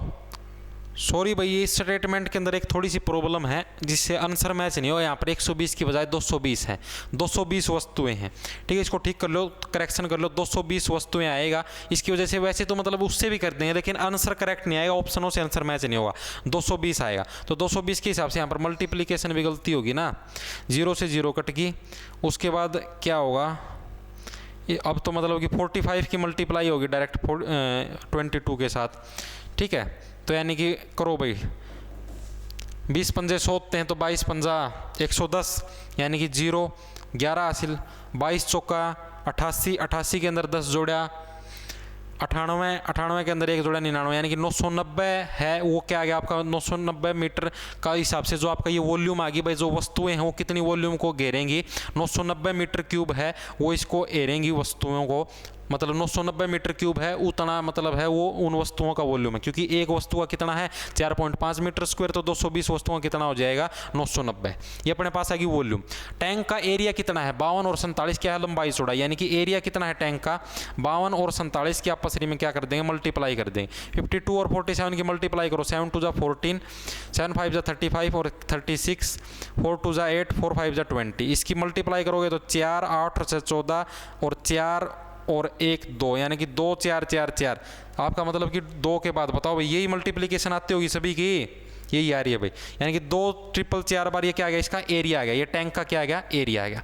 अब क्या पूछा भाई, जल स्तर के अंदर कितनी वृद्धि हुई? वृद्धि होती है, जो जल स्तर के अंदर वृद्धि होती है वो किसके प्रोपोर्शनल होती है? वो होती है आपकी वॉल्यूम, जो भी आपका वॉल्यूम आया है और डिवाइड में जो भी आपका एरिया है उसके प्रोपोर्शनल होती है। वॉल्यूम कितनी आई है अपने पास, टैंक की वॉल्यूम कितनी दे रखी थी 990, यानी कि 990 डिवाइड में एरिया कितना है अपने पास 2 4 4 4, यानी कि 2 के पीछे 4 बार 3 बार 4। अब इसको अगर आप सोल्व करेंगे तो कितना आंसर आ जाएगा 0.405, 0.405 है वो इसका आंसर आ जाएगा। लेकिन ये किसके अंदर आया, मीटर के अंदर आया। अगर इसको सेंटीमीटर के अंदर बदलेंगे तो 40.5 सेंटीमीटर है वो इसका आंसर आ जाएगा। ऑप्शन नंबर डी करेक्ट हो जाएगा। सबके समझ में आ गया, आया कि नहीं आया भाई? हाँ भाई, राघव आ गया भाई समझ में, सबके समझ में आ गया भाई। ठीक है भाई, अगले क्वेश्चन की तरफ बढ़ते हैं। अगला क्वेश्चन देखो क्या है, 40,000 में एक्स एक स्कूटर खरीदता है। एक्स कोई भी आदमी है, एक्स मिस्टर एक्स, ठीक है। तो 40,000 रुपये में एक्स है वो एक स्कूटर खरीदता है और मरम्मत पर 5,000 रुपये खर्च कर देता है। वह उसे 54,000 में बेच देता है। इसका लाभ प्रतिशत बताओ भाई कितना है। देखो इजी सा सवाल है। 40,000 रुपये में कोई आदमी एक स्कूटर खरीदता है, यानी कि जो उसका कॉस्ट प्राइस है, कॉस्ट प्राइस है वो कितना हो गया आपके पास 40,000। प्रॉफिट एंड लॉस का सवाल है, लाभ और हानि का, ठीक है। यानी कि उसका जो क्रय मूल्य है, हिंदी मीडियम के बच्चे हैं तो क्रय मूल्य उसका कितना है। अरे कुल्फी वाले भाई, तो जैली गर्मी भी कुल्फी बेचना। 40,000 उसका क्या है क्रय मूल्य है, यानी उतने में उसने स्कूटर खरीदा और मरम्मत पर 5,000 रुपये वो खर्च कर देता है। यानी कि खर्च कितना हो गया उसका 5,000 रुपये है वो उसने खर्च कर दिए मरम्मत पर। यानी कि अब उसके पास कितने रुपये बचे 35,000। यानी कि टोटल जो उसके पास जो अमाउंट बचे 40,000 रुपये में, तो उसने वो स्कूटर है वो खरीदा और 5,000 रुपये उसकी मरम्मत पर खर्च कर दिए, तो टोटल बचे नहीं। अपने को टोटल रुपए निकाले। टोटल उसने अभी तक स्कूटर पर कितने रुपए लगा दिए 45,000 रुपये है उसने अभी तक स्कूटर पर खर्च कर दिए। भाई 40,000 में खरीदा, 5,000 रुपये उसकी मरम्मत पर खर्च हुआ, तो टोटल 45,000 रुपये उसने अभी तक खर्च कर दिए। वह उसे 54,400 रुपये के अंदर वो उसे 54,000 रुपये में बेच देता है। यानी कॉस्ट प्राइस, ये सेलिंग प्राइस कितना अपने पास, मतलब जो विक्रय मूल्य है, विक्रय मूल्य हो कितना है अपने पास 54,000 रुपये में है वो उसे बेच देता है। यानी कि 45,000 में उसने लिया, 54,000 में बेच दिया, तो उसका लाभ यानी कि उसको कितना बेनिफिट हुआ। मान लो देखो आप इसको इस एग्जांपल से समझते हो। आप मान लो 5 रुपये का कोई बिस्कुट लिया है, भाई बंद कर दे ना, 5 रुपये का कोई बिस्कुट लिया है और उसको अगर 10 रुपये के अंदर बेचते हो तो आपको कितने का लाभ होया 5 का लाभ होया ना। तो उसी प्रकार से इसके अंदर है। मान लो भाई कोई वस्तु है 45,000 की है, ठीक है, 54,000 में बेच दी, 54,000 में बेच दी कोई वस्तु है, मेन कीमत थी 45,000, लाभ कितने का है 0 0 0, 14 में से 5 गया 9, यानी कि 9,000 रुपये का है उसे लाभ हुआ। पूछा क्या भाई, लाभ प्रतिशत पूछा है। लाभ प्रतिशत कैसे निकालते हैं भाई, जो भी मतलब आप लोगों की जो भी जितना भी लाभ हुआ है, जितना भी क्या हुआ है आप लोगों का लाभ हुआ है, ठीक है, उसके बटे में क्या लिखते हैं, जो भी आपका क्रय मूल्य होता है, यानी कि जो भी आपकी मतलब जो भी आपने उसके ऊपर स्पेंड कराया खर्चा, वो विक्रय मूल्य नहीं, जो भी आपका खर्चा लग गया है, यानी कि 9,000 में से 45,000 उसका खर्चा लग गया है, और गुणा में 100, ये होता है लाभ प्रतिशत का फॉर्मूला। 3 0 से 3 0 कट जाएंगे, 9 पंजे 45, 5 दूनी 10, यानी कि 20% हो इसका क्या आ जाएगा, लाभ आ जाएगा। ऑप्शन नंबर डी करेक्ट हो जाएगा। उसने कितने प्रतिशत का लाभ कमाया, 20% का लाभ कमाया। सभी के समझ में आ गया होगा, ठीक है, समझ में आ गया ना सभी के, 20% का लाभ कमाया। अगला क्वेश्चन देखो भाई, ए और बी के पास कुल राशि है वो 1800 है। यदि ए की राशि का 4/3 बी की राशि के 2/3 के बराबर है तो बी के पास कितनी राशि है, प्रश्न पूछा गया। बताओ भाई, ए और बी के पास है कुल 1800 रुपये की राशि है। यदि ए की राशि का 4/3 बी की राशि के 2/3 के बराबर, यानी कि ए की राशि, ए और बी के पास कुल है 1800 रुपये राशि, यानी टोटल कितना अमाउंट है, टोटल है अपने पास 1800 रुपये अमाउंट, 18,000 लिख दिया, सॉरी, 1800 रुपये अमाउंट है टोटल। उसके अंदर क्या, यदि ए की राशि का 4/3 बी की राशि के 2/3 के बराबर है तो बी के पास कितनी राशि है, बताओ भाई, कौन बताएगा। ए की राशि का 4/3 हो, बी की राशि के 2/3 के बराबर है तो बी के पास कितनी राशि है, कौन बताएगा, बताओ भाई, बताओ बताओ बताओ बताओ बताओ, सिंपल सा सवाल है। देखो भाई कैसे करेंगे इसको, इसको देखो ऐसे करेंगे भाई, टोटल राशि अपने को दे रखी 1800, अपने ने मान लिया भाई ए की राशि का कितना है 4/3, ए की राशि का कितना है 4/3, किसके बराबर है, बी की राशि का 2/3, बी की राशि का 2/3 के बराबर है। ए और बी को एक साथ ले लो, यानी कि बी अगर इस तरफ आ जाएगा तो फ्रैक्शन उस तरफ चला जाएगा, यानी कि ए बाय में बी, फ्रैक्शन उस तरफ जाके घूम जाएगा, यानी कि 3/4 गुणा में 2/3, 3 से 3 कट गया, 2 दूनी 4, यानी कि फ्रैक्शन कितना आ गया 1/2, 1/2 क्या आ गया फ्रैक्शन, यानी कि ए प्लस बी के पास टोटल कितनी राशि थी 1800, यानी कि ए का एक हिस्सा है, बी के 2 हिस्से हैं, तो यानी कि 1 + 2, यानी टोटल कितने हिस्से थे, यानी कितनी वैल्यू है 1 + 2 की, दोनों की मिला के कितनी राशि है 1800 रुपये राशि थी, ठीक है। तो यानी कि ए की अगर आप अपने से पूछे भाई एक की कितनी है, मतलब दोनों की ये है अपने पास 3 की वैल्यू कितनी सवाल में 1800, एक की वैल्यू कितनी हो जाएगी 3 × 18 600। अपने पास पूछा गया भाई बी को कितनी राशि है, बी के पास कितनी राशि, बी का कितना अमाउंट था 2 था, तो यानी कि ए की वैल्यू 600 है। अगर सवाल के अंदर एक की वैल्यू 600 है तो बी की वैल्यू कितनी थी 2, बी की वैल्यू तो 2 ही थी, तो 2 की वैल्यू कितनी हो जाएगी 2 × 1200, 1200 वो इसका करेक्ट आंसर हो जाएगा सवाल का। कितना आंसर करेक्ट हो जाए 1200, यानी कि ऑप्शन नंबर बी हो करेक्ट हो जाए। अगर इसी सवाल के अंदर अगर ए की राशि पूछता तो ए की कितनी वैल्यू थी 1 थी, तो आप डायरेक्ट यहीं से निकाल देते 600 रुपये है वो ए की राशि है। अगला प्रश्न क्या है, 4 वर्ष पहले, अगला आयु वाले सवाल है। 4 वर्ष पहले है पति पत्नी और उनके बच्चे की औसत आयु है, यानी कि एवरेज जो थी वो 26 वर्ष थी, और 3 वर्ष पहले है पत्नी और बच्चे की आयु थी वो 22 वर्ष थी। पति की वर्तमान आयु बताओ भाई क्या है, एवरेज का सवाल है, पति की वर्तमान आयु बताओ भाई क्या है, ये प्रश्न पूछा गया है। बताओ 4 वर्ष पहले तीनों की आयु का औसत दे रखा है 26, बताओ क्या आएगा, बताओ बताओ हो, बताओ बताओ हो, बताओ बताओ हो, बताओ बताओ,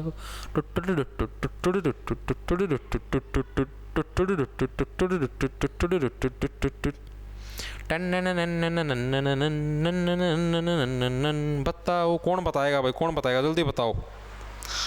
सिमरन ऐसे करी सर, उसका गलत हो गया, गलत कहाँ पर हो गया भाई, बिल्कुल सही आंसर है, कोई से अभी सवाल का आंसर गलत नहीं है। आप लोग इसका आंसर बताओ पहले तो क्या आएगा।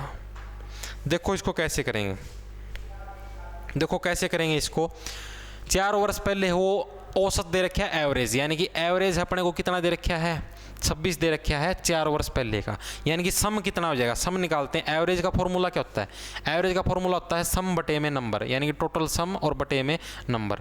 तो अपने को जो एवरेज हो कितना दे रखा है 26, यानी कि सम कितना हो जाएगा एवरेज इंटू में नंबर, एवरेज 26 है, नंबर कितना है 4 वर्ष पहले, यानी कि 4 6 24, 4 दूनी 8 और 9 10, यानी कि 104 हो, इसका क्या हो जाएगा सम हो जाएगा। 104 है उसका क्या हो जाएगा अपने पास सम हो जाएगा, लेकिन अपने को सम नहीं निकालना, ठीक है, अपने को क्या है, सम नहीं निकालना, अपने को जो मेन चीज़ हो क्या निकालनी है, 4 वर्ष पहले पति पत्नी और उनके बच्चे की औसत आयु 3 वर्ष थी।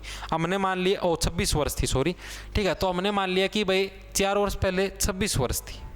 तो अब इसको कैसे करेंगे, जैसे 4 वर्ष पहले कितनी दे रखी है भाई, पति पत्नी और बच्चे की आयु है वो 26 वर्ष थी। तो यानी कि हमने तीनों की मान ली भाई 1-1 वर्ष है वो आयु मान लिया हमने, एक बार कंसीडर कर लो। तो यानी कि 4 वर्ष पहले वो 26 वर्ष थी, 26 वर्ष थी वो उनकी आयु थी, ठीक है। तीनों की मिला के आयु कितनी हो जाएगी, तीनों की मिला के आयु 26 इंटू में 3, 3 6 18, 3 दूनी 6 और 1 सॉरी 3 दूनी 6 और 1 7, यानी कि 78 है वो इन तीनों की मिला के आयु हो जाएगी, ठीक है। 4 वर्ष पे मतलब कि उस टाइम 4 वर्ष पहले पहुंच जाओ, मतलब इस 4 का कोई काम नहीं है। पहले ये देखो, पहले उनकी आयु थी 26 वर्ष, तो तीनों की आयु कितनी होगी, तीनों की अगर मान के चलें, ये दे रखे भाई 4 वर्ष पहले उन तीनों की औसत आयु, यानी कि हर एक की औसत आयु 26 वर्ष थी। तो तीनों की टोटल मिला के औसत आयु कितनी हो जाएगी, 78 वर्ष हो जाएगी। और 3 वर्ष मतलब कि अब अगर अब हम उनकी वर्तमान आयु को कैलकुलेट करेंगे तो है 4 वर्ष पहले की, 4 वर्ष पहले थी 78 वर्ष। और अगर अभी वर्तमान के अंदर जो अभी मतलब अभी जो टाइम चल रहा है उसके अंदर अगर आप इनके जो एज हो कैलकुलेट करें तो 78 ये तो रहेगी 4-4 साल तीनों के जुड़ जाएंगे, यानी कि जो उसका जो पति है उसके भी 4 वर्ष, पत्नी के भी 4 वर्ष और बच्चे के भी 4 वर्ष, यानी 4-4 वर्ष उन तीनों के जुड़ गए अपने पास। 4-4 8 और 4 12, यानी कि 12 और इसके अंदर जोड़ देंगे तो यानी कि 8 2 10 और 7 और 3 10, यानी कि 100 है वो उनकी क्या हो जाएगी अपने पास, 100 होगी या 110 होगी, बताओ। 110 भी 90 ही होगी, 90 होगा, 4-4 8 4 12 बिल्कुल, 2 और 1 90, ठीक है। यानी कि 90 वो क्या हो जाएगी इनकी, अब जो वर्तमान के अंदर है वो इनकी औसत आयु कितनी है, 90 वर्ष है वो इनकी वर्तमान के अंदर क्या है आप लोगों की औसत आयु। उसके बाद बताओ क्या आएगा, 3 वर्ष पहले है पत्नी और बच्चे की आयु थी वो 22 वर्ष थी।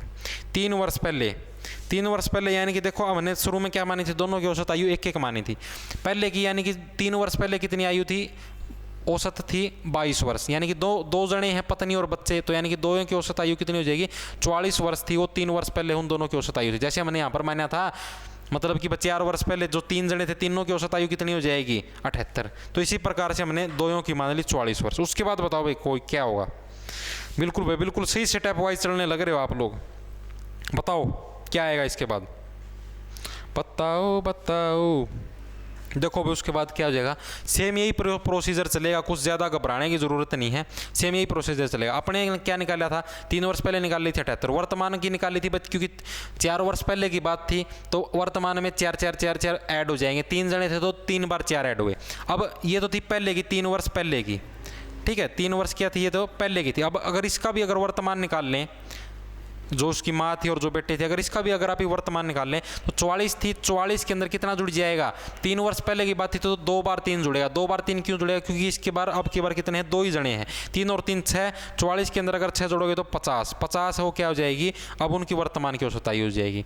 पति की पूछी है, तीनों की वो दे रखी थी, पत्नी बच्चे की यहाँ पर दे रखी थी, उन तीनों जानी यानी पत्नी पति और बच्चे की तो निकल गई 90 और पत्नी और बच्चे की निकल गई 50, पति बच गया। देखो ऐसे निकाल सकते हो, पति को लिख दिया हमने PA, प्लस में पत्नी को लिख दिया PT, प्लस में बच्चा, ठीक है। ये तो अपने को दे रखे हैं 90 और इसके अंदर से अगर हम लोग पत्नी यानी कि PT और बच्चे को अगर माइनस कर देंगे तो PT से PT और बच्चे से बच्चा कट जाए, सिर्फ पति बच जाएगा, यानी कि 90 के अंदर से अगर हम लोग 50 को घटा देंगे तो कितना बचेगा, 40 वर्ष क्या आ जाएगी, अपने पति की आयु आ जाएगी। ऑप्शन नंबर D करेक्ट हो जाएगा।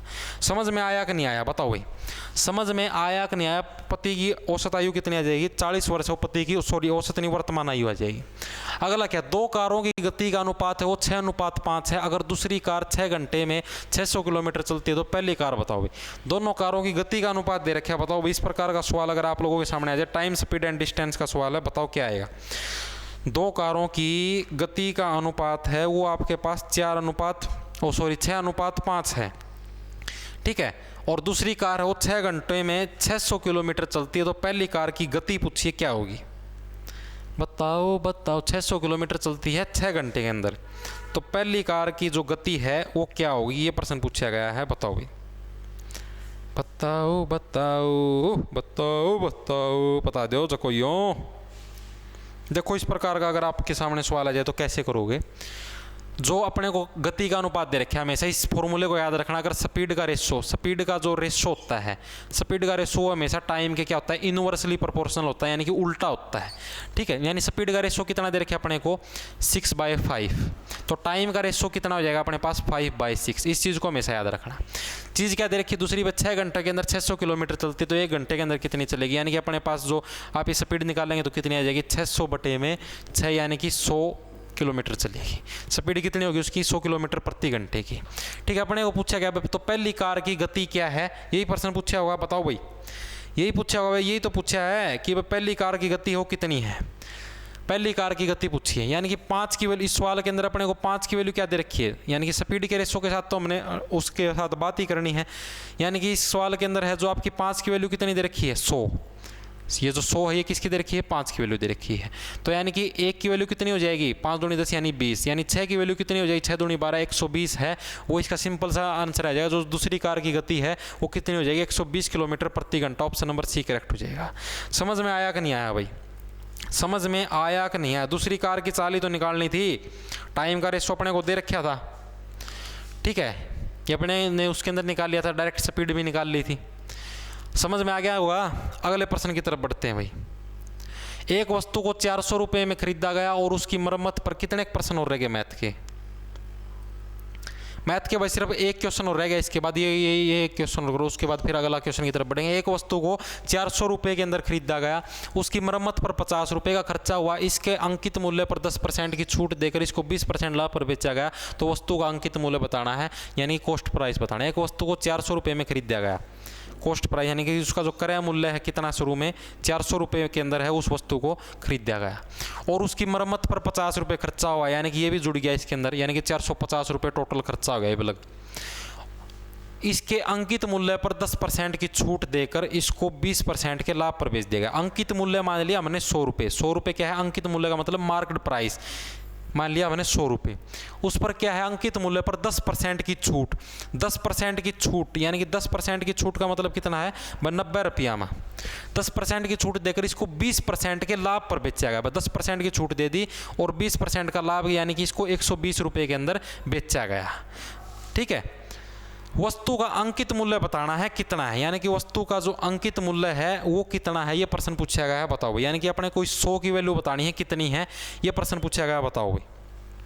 100 की वैल्यू बतानी है कितनी है ये प्रश्न पूछा गया है, इसका आंसर बताओ कितना होगा, जल्दी से बताओ भाई, बताओ बताओ बताओ बताओ बताओ बताओ बताओ बताओ क्या आंसर आएगा इसका, अंकित मूल्य बताओ भाई क्या आएगा,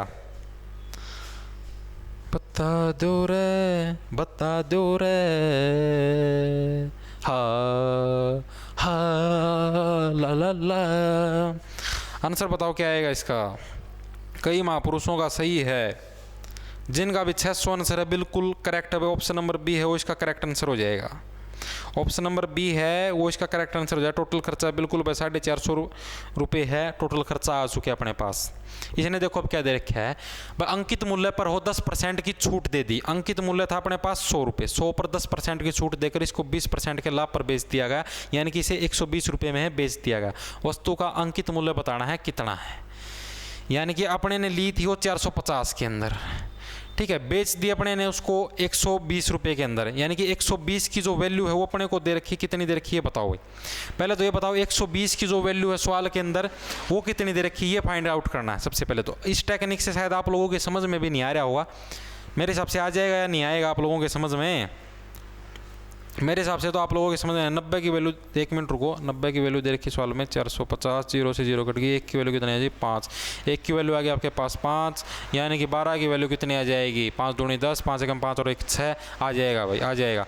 देखो इसको कैसे करेंगे भाई, जो अपने पास जो 90 की वैल्यू दे रखी है 10% की छूट दी है, यही तो दे रखी है 10% की छूट, यानी कि जो 90 की वैल्यू कितनी दे रखी है 450, 1 की वैल्यू कितनी हो जाएगी 5, 1 की वैल्यू आएगी 5, इसको 120% के लाभ पर बेचेगा, यानी कि 120% के लाभ पर, यानी 1 की वैल्यू आएगी 5, तो 120 की वैल्यू कितनी आ जाएगी, इसको 5 से मल्टीप्लाई कर देंगे, 5 0 0 5 दूनी 10, 5 एकम 5 और 1 6, यानी कि 600 रुपये में। ठीक है, इतनी बात आगे समझ में, यानी कि 120% के लाभ पर बेचा गया, तो यानी उसे 600 रुपये के अंदर बेचा गया, ये था। तो उसने पूछा अंकित मूल्य कितना, तो 600 रुपये, ऑप्शन नंबर बी करेक्ट हो जाएगा।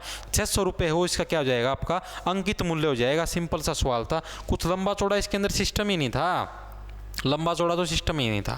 अगला प्रश्न देखो भाई, आखिरी प्रश्न मैथ का। दो संख्याओं के महत्तम समापवर्तक और लघुत्तम समापवर्तक क्रम से 2 और 60 है।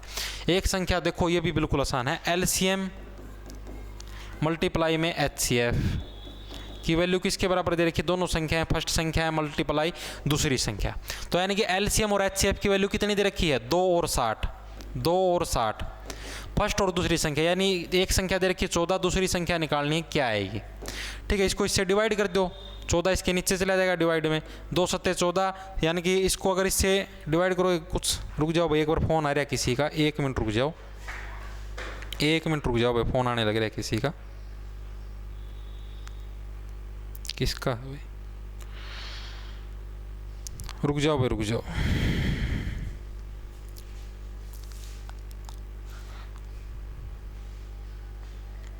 देखो भाई, दो संख्या महत्तम समावर्तन और लघुत्तम समावर्तक क्रम से 2 और 60 है। यदि एक संख्या है वो दूसरी संख्या से 14 अधिक है, ये देखिए भाई, एक संख्या वो दूसरी संख्या से 14 अधिक, यहाँ पर गड़बड़ी कर दी, यानी कि एक संख्या तो थी अपने पास x मान ली, और दूसरी है वो इससे 14 अधिक, यानी कि x + 14 है।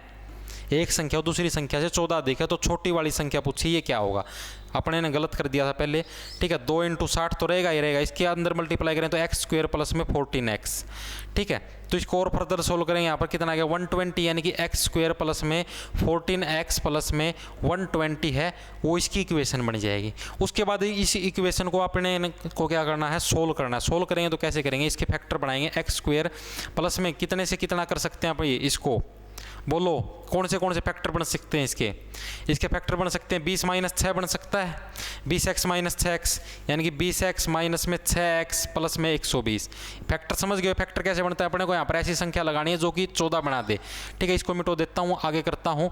तो जैसे इसके अंदर से x कॉमन ले लिया, यानी कि x प्लस में 20 अंदर बच गया, -6 कॉमन ले लिया, अंदर क्या बच गया, x प्लस में 20, x + 20 आ गया अलग से, और क्या आ गया, x - 6 आ गया। 0 के बराबर रखेंगे तो x की वैल्यू -20 और x की वैल्यू +6, प्लस वाली वैल्यू मानी जाती है, तो ऑप्शन नंबर ए करेक्ट हो जाएगा, ये इसका करेक्ट आंसर हो जाएगा, ऑप्शन नंबर ए। ठीक है भाई, अगले प्रश्न देखो, अगले प्रश्न किस चीज़ के, जीके के प्रश्न आ गए अब। ठीक है, मैथ का पोर्शन आप लोगों का कंप्लीट हो गया है, अब आ गया आप लोगों का जीके का पोर्शन। देखो भाई, जीके का पोर्शन करते हैं सामान्य ज्ञान। केंद्र सरकार के बजट में वार्षिक वित्तीय वितरण है वो कौन दर्शाता है, ये प्रश्न पूछा गया, बताओ भाई। केंद्रीय सरकार का जो बजट होता है उसके अंदर जो वार्षिक वित्तीय वितरण है वो कौन दर्शाता है, ये प्रश्न पूछा गया, इसका आंसर बताओ भाई क्या होगा। केंद्रीय सरकार के बजट के अंदर है वो वार्षिक वित्तीय वितरण है वो कौन दर्शाता है, ये प्रश्न पूछा गया है, बताओ भाई।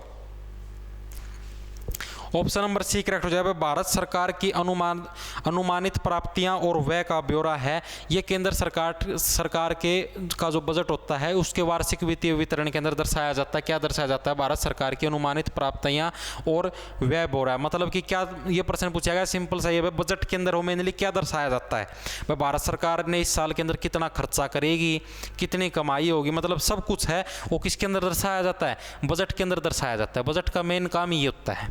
ठीक है भाई, अगला प्रश्न देखो, जीके का प्रश्न था ये, भारत में उपनिवेश विरोधी आंदोलन के बढ़ने का क्या परिणाम था, बताओ भाई। जो उपनिवेश विरोधी यानी कि जो उपनिवेश जो शासक अपने देश के ऊपर कब्जा करने लग रहे थे, उनका जो मतलब कि उनके विरोध में आप जो आंदोलन करने लग रहे थे उसके बढ़ने का क्या परिणाम था, बताओ भाई।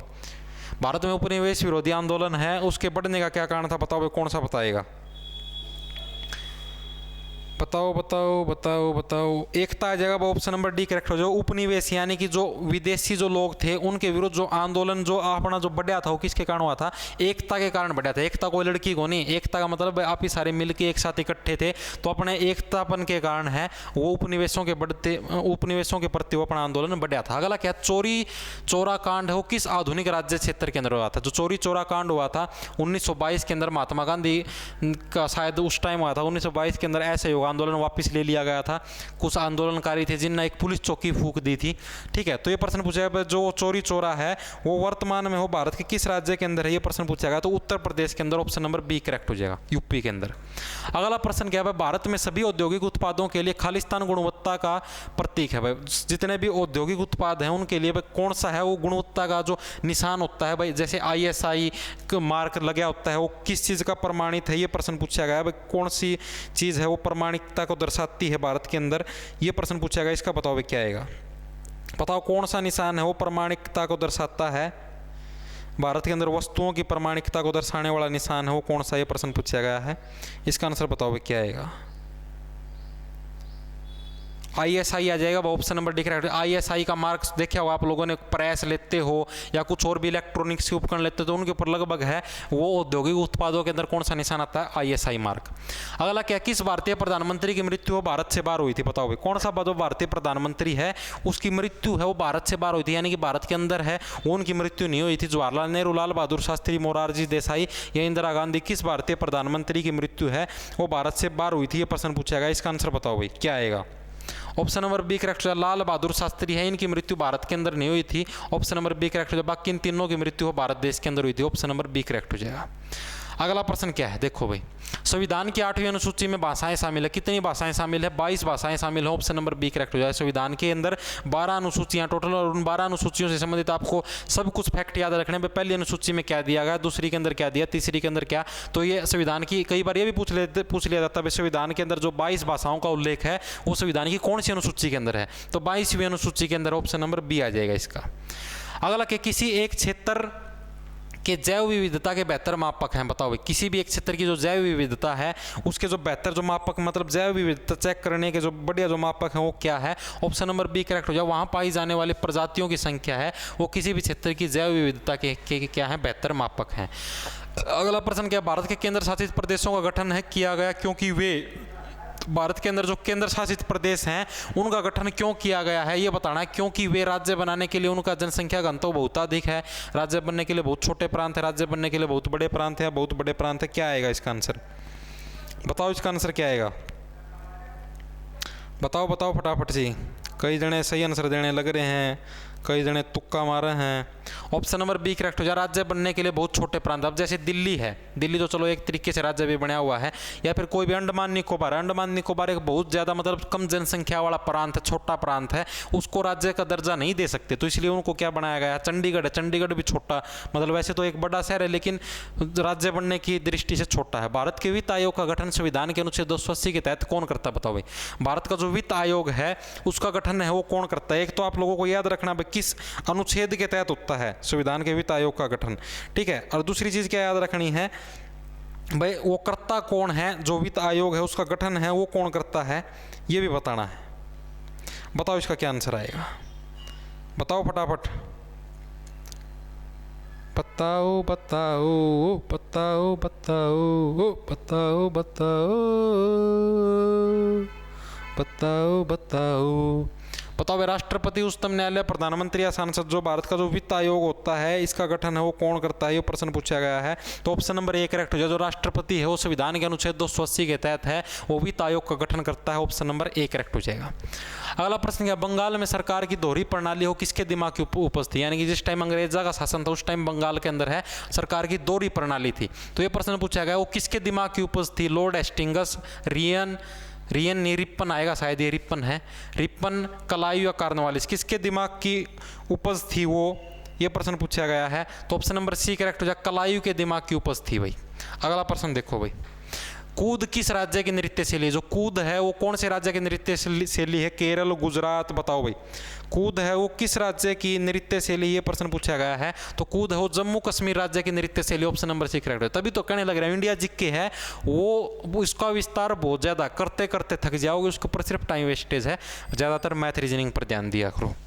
अगला क्वेश्चन क्या है, परिस्थिति के निर्माण में शामिल होते हैं, पारिस्थितिक होगा यहाँ पर, पारिस्थितिकी आएगा, पारिस्थितिकी, परिस्थिति नहीं, पारिस्थितिकी के निर्माण में है कौन कौन सहायक होते हैं, प्रश्न पूछा गया, बताओ भाई।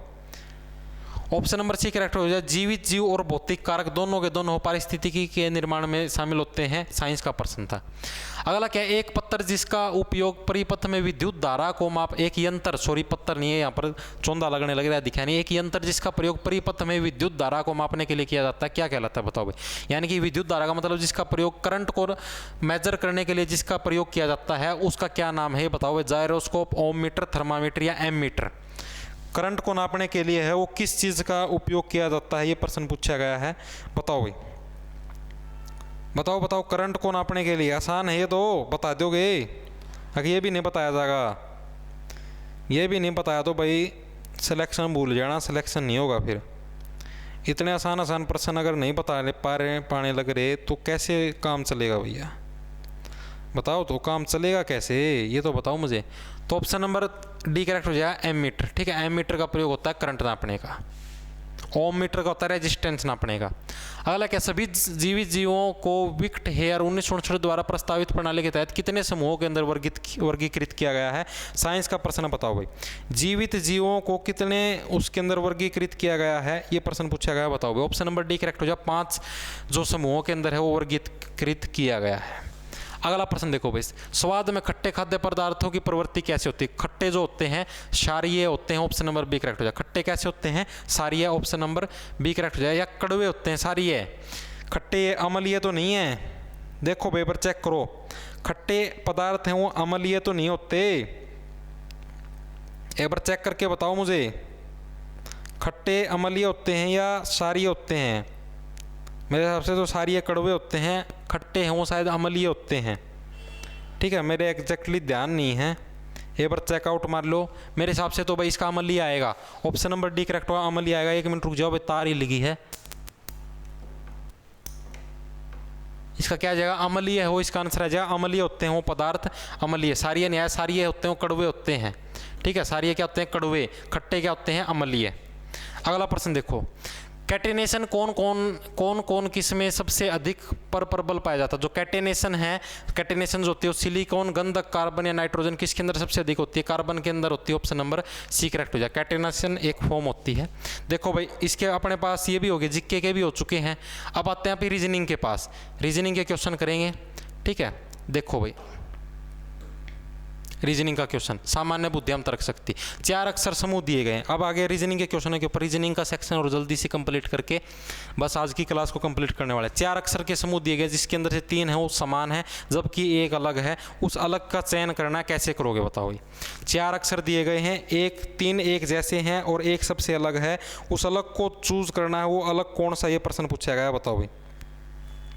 वो अलग है ये कौन सा है वो प्रश्न पूछा गया है, इसका आंसर बताओ भाई क्या आएगा, जो सबसे अलग है बताओ।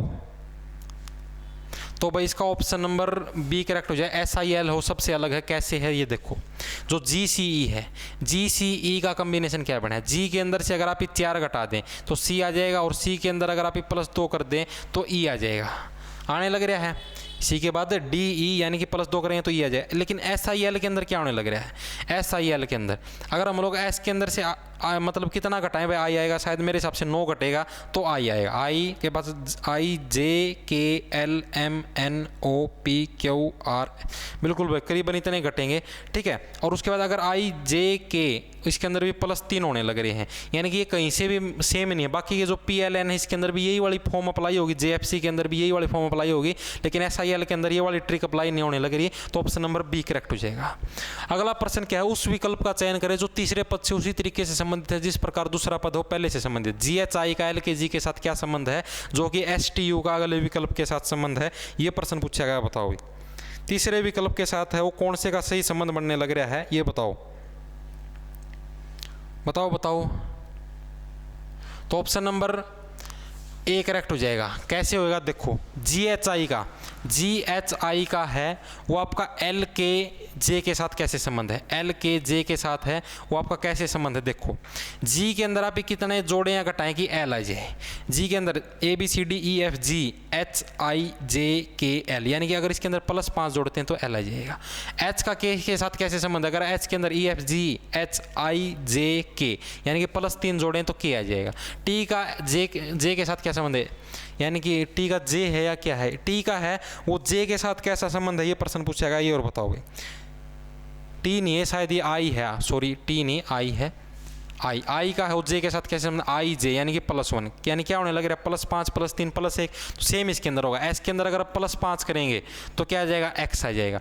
टी के अंदर +2 करेंगे, +3 करेंगे तो कितना आ जाएगा, W आ जाएगा। यू के अंदर +1 करेंगे तो कितना आ जाएगा, V आ जाएगा। तो ऑप्शन नंबर ए है वो इस ट्रिक से क्या हो जाएगा, इसका करेक्ट आंसर हो जाएगा। सबके समझ में आ गया होगा, ठीक है। ऑप्शन नंबर ए है उसका क्या हो जाएगा, करेक्ट आंसर हो जाएगा। अगला क्वेश्चन देखो, उस विकल्प का चयन करें जो कि तीसरे पद से उसी प्रकार से संबंधित जिस प्रकार दूसरे, जैसे कंगारू का काम क्या होता है, कूदने का काम होता है, तो सांप का काम क्या होता है, रेंगना होता है। ऑप्शन नंबर ए करेक्ट हो जाएगा। सांप का काम क्या होता है, रेंग के चलना। अगला प्रश्न क्या, उस विकल्प का चयन करें जो कि तीसरे पद से उसी तरह जिस प्रकार दूसरा, यानी कि 22 का 333 के साथ क्या संबंध है, जो कि 4 4 4 का है वो किसके साथ संबंध आएगा, ये प्रश्न पूछा गया। बताओ भाई, 4 4 4 4 है, इसका किसके साथ संबंध आएगा, ये प्रश्न पूछा गया। देखो 5 5 5 आ जाएगा, बिल्कुल आसान सा था। कैसे आया, जैसे इसके अंदर क्या दिया हुआ है, 2 से एक अगली संख्या लेनी है यानी कि 3, और उसको उतनी बार रिपीट के साथ +1 और बार रिपीट करना है, यानी कि एक चांस बार और रिपीट, यानी कि 2 के अंदर 1 जुड़ा तो 3, यानी 3 3 3, और उसको एक बार और फालतू 2 तो कितनी बार रिपीट हुआ था, 2 बार हुआ था, और 3 कितनी बार, 3 बार। तो इसी प्रकार से 4 किससे अगली संख्या क्या होगी, 5, 4 कितनी बार रिपीट हुआ, 4 बार, और वो 5 कितनी बार होगी, 5 बार रिपीट होगी। तो ऑप्शन नंबर ए करेक्ट हो जाएगा, ठीक है भाई। अगला क्वेश्चन देखो, दिए गए विकल्पों में से संबंधित युग्म का चयन करें, यानी कि अपराध का संबंध हो आपराधिक से है तो किसका संबंध हो किसके साथ होगा, ये प्रश्न पूछा गया। बताओ भाई, रीजनिंग का प्रश्न है, पूछा गया प्रश्न है। बताओ भाई, दिए गए विकल्पों के अंदर से जैसे अपराध का संबंध है आपराधिक के साथ है, तो उसी प्रकार से किसका संबंध किसके साथ है, उसी प्रकार से ब्रह्मांड का संबंध हो ब्रह्मांड विज्ञान से हो जाएगा। ऑप्शन नंबर बी करेक्ट हो जाएगा।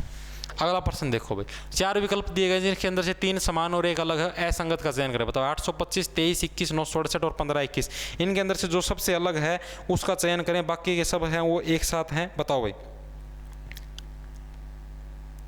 तो भाई इसका करेक्ट आंसर हो जाएगा 15 21, ऑप्शन नंबर डी करेक्ट हो जाएगा। कौन सी ट्रिक इसके अंदर अप्लाई करें, बाकी सारे के सारे हम 11 से डिवाइड होते हैं, ठीक है। 11 से 77, 5 बज के 11 5 55, ये भी 11 से डिवाइड होता है, ये भी 11 से डिवाइड होता है, लेकिन 15 21 है, ये 11 से डिवाइड नहीं होता। तो ऑप्शन नंबर डी करेक्ट हो जाए। जो लगभग जो इस प्रकार के सवाल आते हैं ना भाई, असंगत का चयन करें, उसके अंदर जो सवाल होता है वो लगभग चांसों में 11 से डिवाइड वाले देते हैं, इस बात को याद रखना।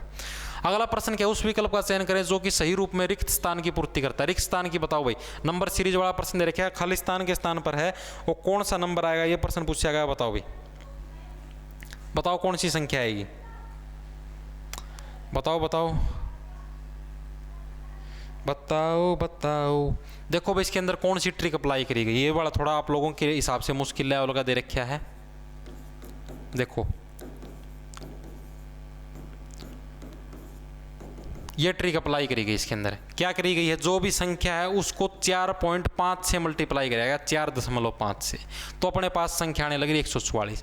तो ऐसे ही सेम अगर 144 को अगर 4.5 से डिवाइड करोगे, ठीक है, 5 9 45, 5 दूनी 10, 2 7 14, 2 दूनी 4, यानी 72 को 9 से डिवाइड करोगे, 9 दूनी 18, 9 7 63 और 1 64, यानी 648 है, उसका आंसर आ जाएगा। ऑप्शन नंबर सी है वो इसका करेक्ट आंसर है। ये सब प्रैक्टिस से आएंगे। अगला प्रश्न क्या है, सोनू है उससे सतेंद्र से लंबा है। सोनू लिख लिया हमने, किससे लंबा है, सतेंद्र से, ST से। सुभाष है वो अमित से लंबा है, सुभाष है वो अमित से लंबा है, और सत्तू है वो सबसे लंबा है। सुभाष है वो किससे लंबा है, अमित से लंबा है, और जो सत्तू है यानी कि SAT सत्तू है वो सबसे लंबा है। अमित है वो सोनू से लंबा, अमित सोनू से लंबा है। अगर वे अपनी लंबाई के अनुसार खड़े हैं तो ठीक मध्यम के अंदर कौन सा होगा, 1 2 3 4 5, मध्य के अंदर अमित होगा, तो यानी कि वो कौन सा, ऑप्शन नंबर सी करेक्ट हो जाएगा। इस प्रकार तो आप इसको मतलब अगर इस प्रकार का सवाल आ जाए कभी भी, तो उसकी अगर आप इस प्रकार से अगर टेबल बना लोगे तो उसको सोल्व करना आसान हो जाएगा। और अगर आप लोग अगर उसकी टेबल बना के उसको सोल्व नहीं करोगे, ठीक है, तो आपके लिए मुश्किल हो जाएगा वो सवाल करना। सच बताने लग रहा हूँ, बहुत ही ज़्यादा मुश्किल हो जाएगा, आप लोगों से सवाल सोल्व भी नहीं होगा। अगला क्वेश्चन देखो क्या है, उस विकल्प का चयन करें जो कि सही रूप में रिक्त स्थान की, वही फिर से वही प्रश्न आ गया। बताओ इसके अंदर क्या आएगा, क्वेश्चन मार्क की जगह है वो कौन सी संख्या आएगी, ये प्रश्न पूछा गया है। इसका आंसर बताओ क्या आएगा, क्वेश्चन मार्क की जगह है वो कौन सी संख्या आएगी। 0.25 का संबंध 1 के साथ है, क्या संख्या आएगी, ये प्रश्न पूछा गया। बताओ भाई, बताओ बताओ बताओ बताओ बताओ बताओ बताओ बताओ बताओ बताओ बताओ बताओ। देखो कैसे होगा इसके अंदर, देखो क्या किया गया भाई, 0.25 का एक से कैसे संबंध है, 0.25 उसके बाद 1 उसके बाद क्वेश्चन मार्क उसके बाद 4 उसके बाद 6.25 और उसके बाद 9। 0.25 के अंदर कितने जोड़ेगी, एक आ जाए 0.75 एक आ जाएगा। उसके बाद एक के बाद यहाँ पर मतलब कितना जोड़ें कि भाई वो अब जो अपने को जो संख्या लेनी है वो आ जाए, ठीक है। तो उसके बाद अगर हम लोग इसके अंदर कितना जोड़ेंगे, अगर हम लोग जैसे जो मेन गैप हो कितना आने लग रहा है वो भी अपने को चेक करना पड़ेगा। अगर आप लोग इसके अंदर अगर 1.25 जोड़ें 1.25 जोड़ें तो अपने पास वो संख्या आ जाएगी, यानी कि एक के अंदर 1.25 जोड़ेंगे तो 2.25 इसका करेक्ट आंसर हो जाएगा। मैंने तो करके देखा हुआ तो पता है। इन दोनों का गैप भी कितना हो जाएगा 0.50। तो जो कॉमन गैप हो इन सब का 0.50 चलेगा। यहाँ पर भी 0.50 इसके अंदर 0.50 जोड़ोगे तो 5 5 और 2 7 यानी कि 1.75 1.75 जोड़ोगे अगर 1.25 के अंदर तो कितना, ओ सॉरी 2.25 आ गया ना यहाँ पर, 2.25 के अंदर अगर 1.75 जोड़ोगे तो 4 आ जाएगा। इसी प्रकार से आगे स्टेप वाइज बढ़ते रहेंगे। ऑप्शन नंबर ए करेक्ट हो जाएगा। अगला क्वेश्चन देखो, उस विकल्प का चयन करें जो कि सही रूप से रिक्त स्थान की पूर्ति पर, बताओ रिक्त स्थान की जगह कौन सा, कितने क्वेश्चन और रह गए, अगर मैं देख लेता हूँ। रीजनिंग के प्रश्न रह गए 3-4 और, ठीक है भाई। मैं अभी फिलहाल थक चुका हूँ बुरी तरीके से, ठीक है। खड़े होने का और दम नहीं रह रहा पैरों के अंदर, सिर्फ ये प्रश्न और करवा देता हूँ फिर क्लास की छुट्टी कर देंगे, ठीक है भाई। आप लोग भी थक चुके होंगे पढ़ पढ़ के सुन के। तो इसका आंसर बता दो फटाफट से क्या आएगा, ठीक है। ऑप्शन नंबर सी करेक्ट हो जाए, EY है वो इसका आंसर आ जाएगा। बाकी के बचे हुए क्वेश्चन जो इंग्लिश के बच गए वो अगली क्लास के अंदर करेंगे, क्योंकि मैं बुरी तरीके से थक चुका हूँ, गला गुड़ा सूख चुका है। वीडियो पसंद आई हो तो कमेंट करके बताना। डिस्क्रिप्शन के अंदर क्वेश्चन पेपर का लिंक है, ठीक है, ले सकते हो question paper. SSC GD constable सभी को राम राम, धन्यवाद, गुड बाय।